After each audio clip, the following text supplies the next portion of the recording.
সংরক্ষিত মহিলা এমপির বরাদ্দ অনেক কম, সেই কারণে আমি সংরক্ষিতর ব্যাপারে বলছি আমি আর সংরক্ষিত হব না।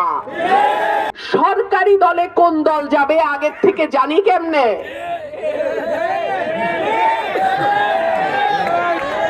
কথাবার্তা সাবধানে কইেন, একদিকে কথা কইবেন আরেকদিকে ধরা খাইবেন। সংরক্ষিত মহিলা এমপির বরাদ্দ অনেক কম, সেই কারণে আমি সংরক্ষিতর ব্যাপারে বলছি আমি আর সংরক্ষিত হব না। কারণ সংরক্ষিতর বরাদ্দ এত কম যে ওইটা দিয়ে কোনো কাজ, দৃশ্যমান কাজ করা যায় না।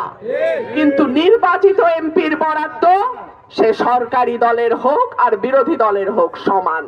আর একটা প্রশ্ন করি, সরকারি দলে কোন দল যাবে আগের থেকে জানি কেমনে?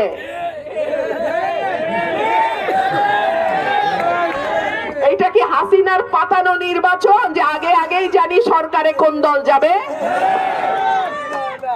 কথাবার্তা সাবধানে কইেন, একদিকে কথা কইবেন আরেকদিকে ধরা খাইবেন। তো কথাবার্তা যত কম তত ভালো। আপনারা কি করে এত শিওর হইলেন যে সরকার গঠন ওই দলই করবে? অন্য দলও তো সরকার গঠন করতে পারে, তখন আপনাদের কি অবস্থা হবে ওইটা আগে চিন্তা করেন।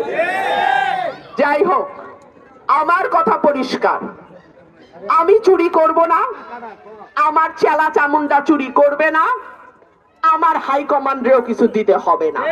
সুতরাং আমার মানুষ তাদের জন্য যেই বরাদ্দ আসবে তার পুরাটা তারা পাবে, এইখানে কোনো রকম নয় ছয় চলবে না।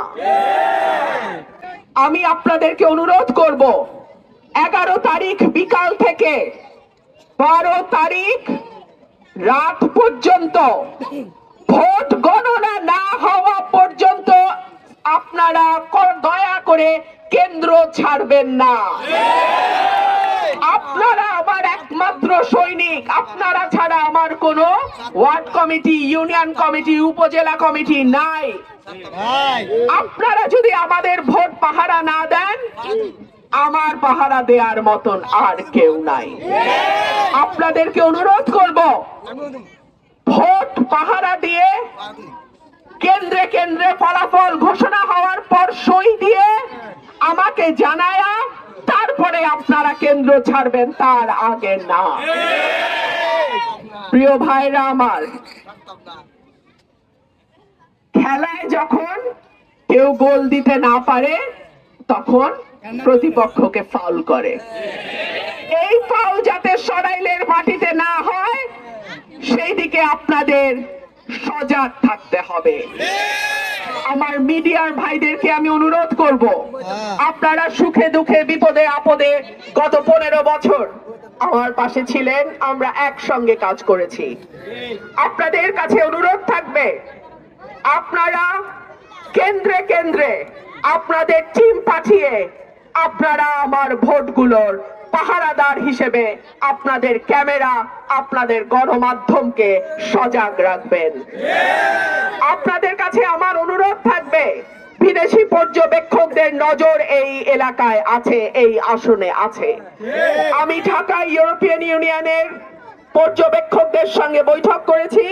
আজকে তারা এসেছিলেন সরাইলে, আমার বাসা শাহবাজপুরে তারা বসেছেন, আমার সঙ্গে প্রায় ঘন্টা খানেক তাদের আলাপ হয়েছে। সুতরাং কেউ যদি মনে করেন ইলেকশন ইঞ্জিনিয়ারিং করবেন এই আসনে, তাদেরকে আমি সাবধান করে দেই। একই সঙ্গে এই কথাও মনে করিয়ে দেই, কোন দল যাতে আগাম মনে না করে যে তারাই সরকার গঠন করতে যাচ্ছে এবং পুলিশ প্রশাসন তাদের অনুগত হতে বাধ্য। কোন দল যেন এই ভুল না করে। 12 তারিখের ভোট পুরো রাজনীতির চেহারাও পাল্টে দিতে পারে। প্রিয় ভাইরা আমার, আমি আপনাদের প্রার্থী, আমার মার্কা হাঁস মার্কা। হাঁস মার্কা জনগণের মার্কা, হাঁস মার্কা উন্নয়নের মার্কা। সাহসের মার্কা, হাঁস মার্কা সাহসের মার্কা, হাঁস মার্কা সততার মার্কা, হাঁস মার্কা অন্যায়ের বিরুদ্ধে একা হলেও দাঁড়িয়ে লড়াই করার মার্কা। আপনাদের কাছে অনুরোধ থাকবে, আপনারা 11-12 তারিখ হাঁসের পাশে থাকবেন। আগামী 5 বছর আমি হাঁসের কান্ডারি হিসেবে আপনাদের সুখে দুঃখে বিপদে আপদে আমি আপনাদের পাশে থাকব, সাথে থাকব। আপনাদেরকে সাথে নিয়ে সরাইল আশুগঞ্জকে আমি বাংলাদেশের মডেল উপজেলা করব ইনশাআল্লাহ।